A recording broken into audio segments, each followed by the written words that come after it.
नीट पेपरफुटीतील master mind Shivraj Motegaonkar याला नुकतीच सीबीआयने अटक केली। त्याच्याकडे नीट पेपरफुटीतील पेपर 10 दिवस अगोदरच होता।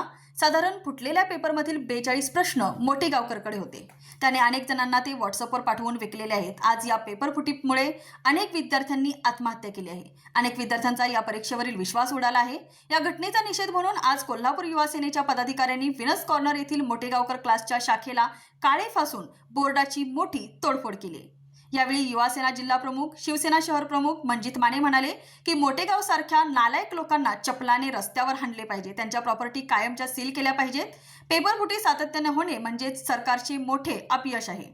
सरकारला नीट निवडणुका घेता येत नाहीत आणि पेपर काय घेणार। याचबरोबर कोल्हापुरात देखील अनेक अकॅडमी टायपच्या नावाखाली विद्यार्थ्यांना कॉलेजमध्ये जाऊ नका, आमचं कॉलेजची टायप आहे, तुम्हाला आम्ही इथे बसून पास करतो असे सांगून लाखो रुपये उकळतात। यामुळे पुढच्या टप्प्यात विद्यार्थ्यांना कॉलेजला न बसण्यास प्रवृत्त करणाऱ्या अकॅडमींना देखील टाळे ठोकण्यात येतील असा इशारा दिला।